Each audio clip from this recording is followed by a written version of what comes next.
a la sesión. Bienvenidos a No puedes pasar. En esta sesión quiero dar unas pinceladas de cómo se hace actualmente las estafas, cuál es la estafa más habitual y la tecnología que hay detrás, la tecnología que, siendo una tecnología legítima, se usa de forma malintencionada y, por desgracia, hace que sea mucho más efectiva esta forma de estafar. Mejor si cojo el pasatraspas. Bueno, en primer lugar, ¿quién soy? Como ya me han dicho, soy el teniente Miguel Espejel Corbera, teniente de la Guardia Civil. Llevo unos 4 años en el mundillo ciber, años que, bueno, pese a no ser tantos, me han dado una gran experiencia porque han sido muy intensos. Estoy actualmente destinado en el grupo de ciberinteligencia de la UTPJ.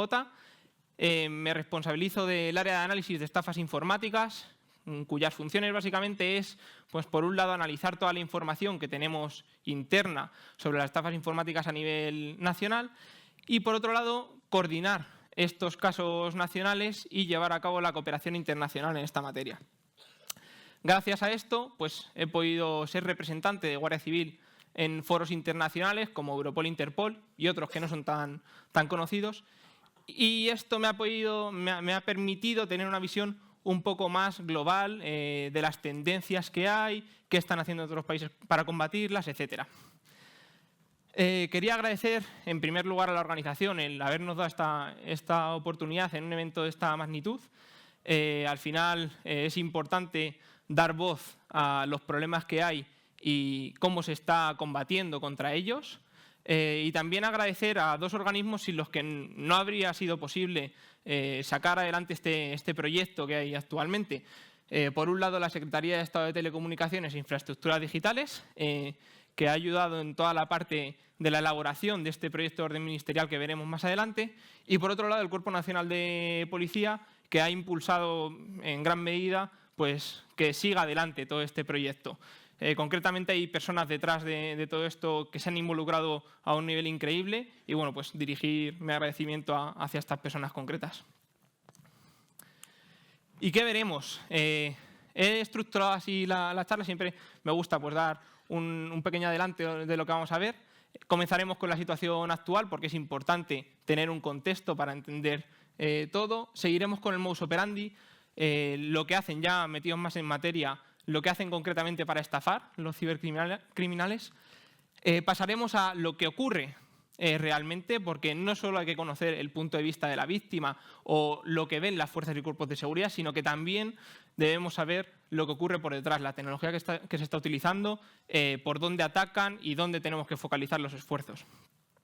Seguiremos con la prevención, que normalmente pues, se utiliza la prevención, pero solo una parte de ella, solo la parte de concienciación, ya hablaré más adelante de esto, pero es importante hacer una prevención completa y es donde podemos incidir un poco más porque estamos viendo que con las tendencias actuales, con la investigación de los casos que ya han ocurrido, no sirve.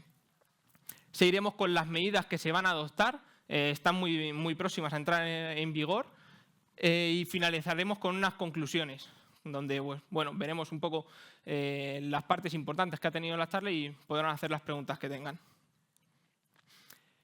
En cuanto a la situación actual, pues con los gráficos que tenemos parece preocupante. Estos datos son sacados del Sistema Estadístico de Criminalidad de la Secretaría de Estado de Seguridad, están disponibles a todo el mundo, los pueden mirar luego si quieren. Agradecería que no fuese durante la ponencia y me atendiesen. Este gráfico, he seleccionado los datos, ahí no vienen todos los delitos conocidos por las fuerzas y cuerpos de seguridad, sino que he escogido para comparar los delitos que más repercusión mediática suelen tener. Entonces, como ven, el grueso de los delitos en España, desde 2015, que es el año que he escogido por diversos motivos, el grueso de los delitos son los hurtos y los robos, ¿vale? Realmente no han aumentado, ni siquiera se han mantenido, es que están disminuyendo.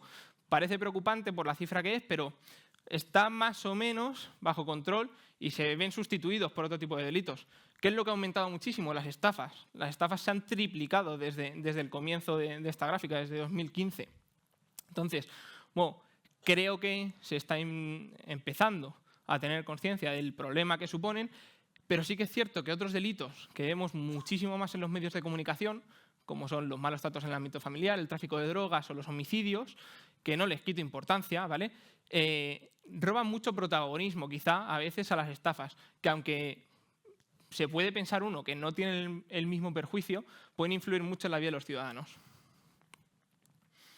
También me gusta siempre contextualizar un poco el tema de las estafas informáticas dentro de los ciberdelitos, porque en todos estos foros que tenemos, pues jornadas de ciberseguridad o de cibercrimen, etcétera, siempre se le da mucha importancia a todo el tema que es el ransomware, la filtración de datos, los ataques de denegación de servicio, etcétera. Pero poca gente habla de las estafas informáticas. Y en cuanto a cantidad, que no me refiero al perjuicio económico, en cuanto a cantidad de denuncias, ¿vale? Supone el 91% a día de hoy de 2023, la estadística tarda un poco en salir. En 2023 supusieron un 91% del total de los ciberdelitos. Entonces, bueno, hay que empezar a darle un poco de importancia, que por suerte ya estamos en ello. Siguiendo un poco, me van a disculpar, pero uno aquí se queda rápidamente seco. Seguimos un poco con los modus operandi, porque es importante conocer cómo operan, ¿vale? Lo he querido poner de forma muy básica para que se entere todo el mundo, el nivel es muy variado en la sala. Entonces, ¿a qué nos enfrentamos? ¿Cuál es la tendencia actual? Pues la tendencia actual son sobre todo los dos de la derecha, el smishing y el vishing. Pero hay que explicar un poco su antecesor. El phishing es de donde parte todo, es el global, ¿vale? El modus operandi más global. El típico correo que nos venía con un enlace fraudulento, sobre todo de entidades bancarias, aunque no solo afecta a entidades bancarias, afecta a muchos organismos, pues nos vamos a centrar ahí, que es la problemática principal. Nos llegaba un correo con un enlace, llegábamos a una plataforma, metíamos nuestras credenciales bancarias y ya hacían transferencias a cuentas de la organización criminal, etc. Entonces, esto es más de los 2000, 2010, pero con el uso del SMS por parte de estas entidades bancarias, los cibercriminales también migraron y se fueron al SMS. De la misma forma, al final llegaba un mensaje SMS con un enlace fraudulento y nos enviaba a una página en posesión que gestionaba la organización criminal, en la que introducíamos nuestras credenciales bancarias y otra vez, ya empezaban las transferencias de dinero. ¿Qué pasó? Que con la llegada del doble factor de autenticación, ¿vale? Esto ya no servía, porque accedían al enlace, tenían todos los datos y luego ¿qué? Faltaba el segundo factor de autenticación. Y es donde empezaron a utilizarse las llamadas fraudulentas con ingeniería social detrás, ¿vale? Para conseguir este doble factor de autenticación. Hay otra casuística también, que el phishing se usa per se para llevar a cabo toda la estafa, como por ejemplo las llamadas de voz que tenemos hoy en día, que todo el mundo habrá recibido. Pero bueno, nos vamos a centrar en la otra. Y todo se ve mucho más claro pues, con un ejemplo. Todos reconoceremos este tipo de mensajes. Al final nos llega un mensaje SMS en la conversación que tenemos con el banco. Como pueden comprobar, pues el de arriba es un ejemplo de un mensaje efectivamente enviado por la entidad bancaria, ¿vale? En la que, pues, como doble factor de autenticación, nos piden introducir un código para realizar, en este caso, un Bizum, ¿vale? ¿Cuál es el problema? Que en los próximos días, por ejemplo, le llega al usuario un SMS a esa misma conversación en la que ponen un nuevo dispositivo se ha conectado a su banca online y nos piden realizar una acción. Y además suelen darle un carácter de urgencia, ¿vale? Hasta en el mensaje pueden poner acceda antes de 24 horas a este enlace, ¿vale? ¿Qué pasa? Que nosotros que estamos en este foro, pues normalmente no caemos. Pero alguien con los nervios, que tenga un día un poco más saturado o esté enfermo o algo, pincha directamente en este enlace. Y este enlace le lleva a una página del banco donde introduce, la página es totalmente igual, exactamente igual que la de la entidad bancaria. E introduce ahí sus credenciales bancarias, usuario y contraseña y lo envía. Aquí ya la casuística es variada, pues o le sale un banner donde explican que ha parado el incidente de seguridad con éxito o le redirige incluso a la página del banco y entonces la víctima dice, uy, esto es un poco raro, como que ha fallado. Pero ya se despreocupa. Y aquí los estafadores tienen usuario y contraseña, pueden acceder a la banca online, pueden recabar además datos bancarios de la víctima. ¿Qué pasa? Que le falta el segundo factor de autenticación para poder operar con esta cuenta bancaria. Y es donde entra en juego el phishing. Toda la anterior era la parte de smishing y ahora el phishing. ¿Qué hacen? Pues llaman a la víctima. Y la víctima le aparecía el SMS en la misma conversación, pero ya empieza a sospechar, uy, esto, demasiada información que me piden así de golpe. Así que mientras está hablando con el estafador, chequea, verifica en Internet y efectivamente es el número de la entidad bancaria. ¿Cómo no se va a fiar? Le llaman desde el teléfono a la entidad bancaria. Saben todos sus datos porque están accediendo por detrás a la banca online. Saben hasta qué cuentas tiene contratadas, qué tarjetas, etc. Así que finalmente termina accediendo y dando un código SMS que los estafadores utilizan o para directamente hacer transferencias bancarias o para cambiar el método de verificación. ¿Y qué ocurre realmente detrás de todo esto? Pues el spoofing, básicamente el spoofing, tanto del SMS como de la llamada, ¿vale? Voy a centrarme un poco más en el spoofing de la llamada, que es muy similar, ¿vale? Y ocurre porque hoy en día se utiliza para las llamadas la telefonía a través de Internet, la voz sobre IP. Resumiendo mucho, y quiero simplificar bastante los conceptos, en la voz sobre IP se utilizan dos protocolos. Y también eso, generalizando, porque luego hay protocolos propietarios, etcétera, ¿vale? Pero se utiliza el protocolo SIP y el protocolo RTP. El RTP es el que transmite los datos de la voz, de la comunicación en sí. No nos vamos a centrar aquí, nos vamos a centrar en el protocolo SIP. ¿Para qué sirve? Para establecer los contactos y para cerrarlos también. Para establecer los contactos. ¿Qué es lo importante aquí? La primera parte, como pueden ver, el invite. ¿Por qué? Porque en el invite se funciona de una forma similar a cómo se funcionaba, bueno, a cómo se funciona el correo electrónico. Partimos de una dirección y llegamos a otra. Además, las direcciones son usuario@dominio, como estamos acostumbrados. Entonces, en este invite, igual que en las cabeceras de los correos electrónicos, que nadie trabaja un poco con correo electrónico, igual que ocurría ahí, se pueden modificar estas cabeceras y se puede cambiar el front, se puede cambiar de dónde viene, ¿vale? Entonces, aquí nos encontramos el problema. Normalmente, pues, este uso es legítimo y aparte las empresas lo utilizan, pues, por ejemplo, para tener un solo número de teléfono, pero poder llamar desde varios terminales y que sean reconocibles, ¿vale? ¿Cuál es el problema que estamos encontrando en el spoofing? Cuando se utiliza para la telefonía numérica, ya, digamos, en vez de usar un usuario @dominio, el usuario, ¿vale?, es un número de teléfono. ¿Cuál es el problema que tenemos? Esto es un esquema muy simplificado, ¿vale?, pero da varios saltos esa transmisión de la llamada, esa transmisión sobre todo de la parte del contacto, del invite, ¿vale? El esquema así un poco más generalizado pues nos indica que tenemos los clientes que contactan con los proveedores y los proveedores con los propietarios de numeración. Y esto pues luego baja por el otro lado, del lado del destinatario. Entonces, aunque proveedores y propietarios de numeración pueden estar a veces, pueden ser el mismo, ¿vale? El problema lo tenemos que tenemos un paso. Primero, clientes a proveedores. Ahí ya se tiene que fiar el proveedor o validar que efectivamente ese número le pertenece. Y luego, con los proveedores a los propietarios de numeración, igual, tiene que fiarse o que validar de alguna forma que ese número corresponde, está atribuido, está asignado, etc. Y luego, una vez se mete la llamada a toda esta cadena, el problema que tenemos es que es muy difícil para el siguiente verificar lo que no han verificado los anteriores. Entonces, vemos aquí que el eslabón más débil, la parte más débil, son las comunicaciones y las validaciones entre unos y otros. Y es precisamente donde aprovechan para hacer el spoofing, ¿vale? Para colar, digamos, una llamada con un origen que no es cierto. Entonces, aquí es donde hay que poner medidas.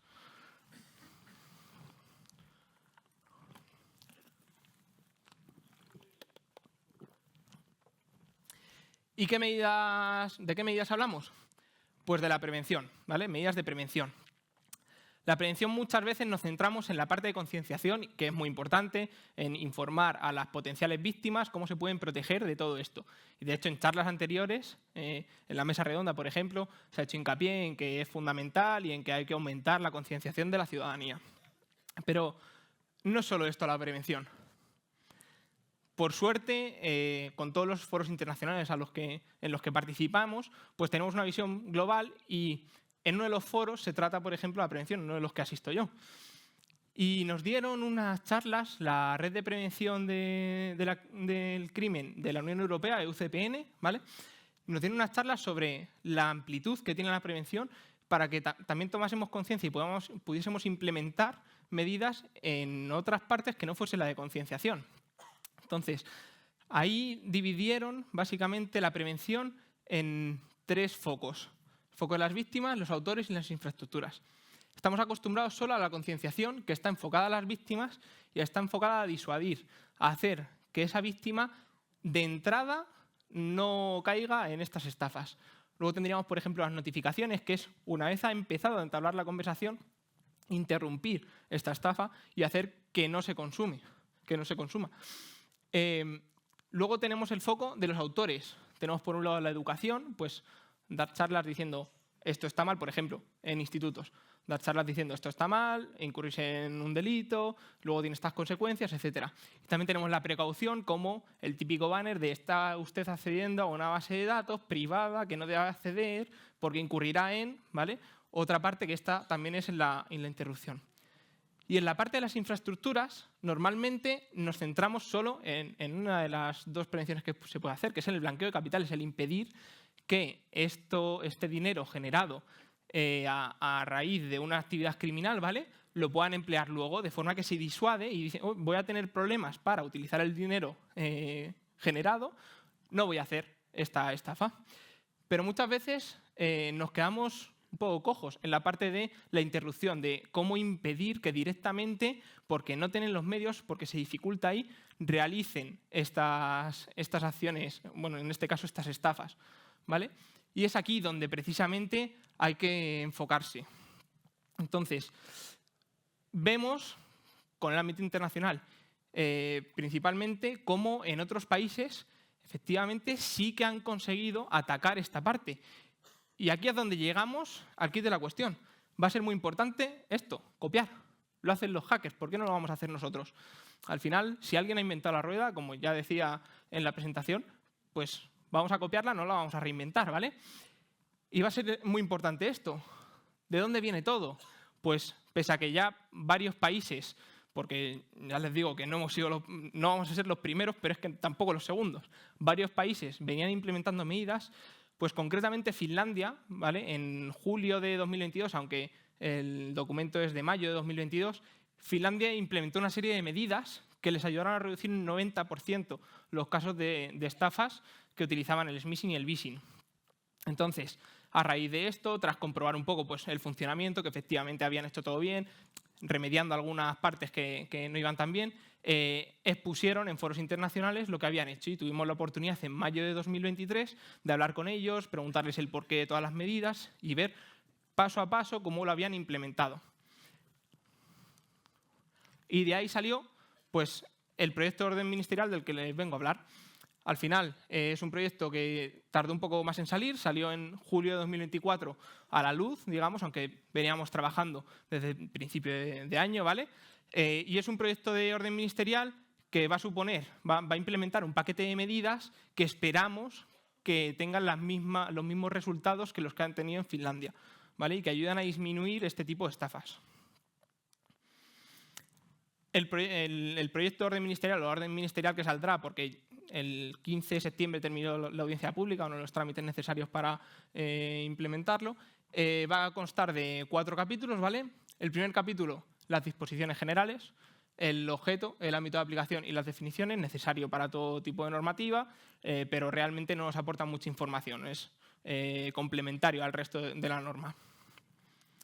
Y aquí llega el plato fuerte, el primer plato fuerte al menos. El capítulo 2, medidas para evitar que progresen las comunicaciones con manipulación del identificador de llamada. ¿De qué se habla en este capítulo? Pues el capítulo tiene 2 artículos, cada uno se centra en un tipo de bloqueo. El primer artículo nos habla del bloqueo de numeración no atribuida, asignada o adjudicada, especifica que es una llamada con numeración no atribuida, no asignada o no adjudicada, diciendo cada concepto que es, ¿vale? Al final esto nos permitirá que no se puedan utilizar, ya había ciertas medidas, pero nos permitirá que no se puedan utilizar números que realmente no está utilizando nadie. Y en segundo lugar, en este capítulo hay otro artículo que habla del bloqueo de llamadas internacionales. Esto es un poco el firewall internacional. ¿Qué va a hacer esto? Que cuando entra una llamada desde fuera, desde la red de telefonía internacional, ¿vale?, si lleva un prefijo español o de un fijo de un móvil, si lleva un prefijo español se bloquee, directamente no entre. con sus salvedades, ¿vale? Porque todos viajamos y sabemos que queremos llamar desde fuera a casa, etc. Pero bueno, esto también viene contemplado en la normativa. Siguiendo en esta orden ministerial, tenemos el capítulo 3, que es básicamente lo mismo, pero para SMS. Entonces, ¿de qué nos habla? De las medidas para evitar fraudes en el ámbito de los servicios de mensajería. Y otra vez tenemos dos artículos. El primero, muy similar al que acabamos de ver, el bloqueo de SMS que lleguen de la red internacional, pero con prefijos o alias, ¿vale?, españoles. Y el segundo es un poco distinto, pero es para los alias. Igual que en las llamadas en España, no se contempla que aparezcan los alias, no que me ponga banco X en el identificador de la llamada, sino que sale el número de teléfono, ¿vale? En los SMS, como hemos visto en la conversación anterior, sí que aparece arriba el nombre del banco y entonces se entran los mensajes nuevos en la misma conversación que ya teníamos con este origen. Entonces, esto va a permitir crear un registro de alias, ¿vale?, que va a gestionar la CNMC, y en el que vamos a tener una relación de el alias y el proveedor de servicios que puede enviar mensajes con ese alias. De forma que si el banco X registra en esta plataforma ese alias, solo va a poder enviar él y nos quitaremos el spoofing en SMS de la gente que no esté registrada. Y por último, esta orden ministerial pues, tiene un capítulo dedicado a la transparencia y trazabilidad de comunicaciones, ¿vale?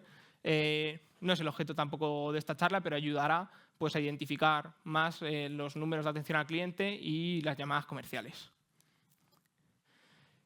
¿Cuál es el problema? Que estas medidas son difíciles de implementar. Uno no simplemente bloquea cosas.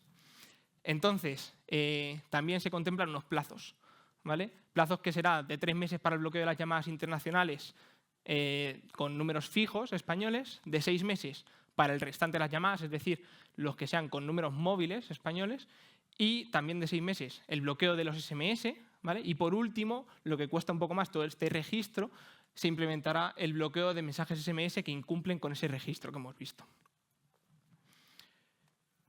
Así que un poco resumiendo esta charla, que tampoco queda mucho tiempo, hemos visto el fraude y el spoofing, es una combinación que tiene un gran impacto, ¿vale? Y que pese a que no se es del todo consciente, puede afectar a toda la ciudadanía. La prevención, que puede ser la clave, no solo lo que veníamos haciendo de la concienciación, sino toda la prevención en su conjunto. Y ya hemos visto que estas medidas en otros países han tenido resultados muy buenos, así que intentemos hacer lo mismo. Y por último, las medidas en las que se ha trabajado, las que están próximas a salir y que es una especie de firewall contra el spoofing, ¿vale?, para parar todo aquello que es fraudulento. Y con esto pues ya queda a su disposición para las preguntas y muchas gracias. Gracias, Miguel. Acompáñanos aquí al centro. Bueno, qué interesante ha sido tu ponencia. Creo que al principio todo el mundo pensamos nosotros nunca vamos a caer, pero los malos son muy listos y además evolucionan muy rápidamente.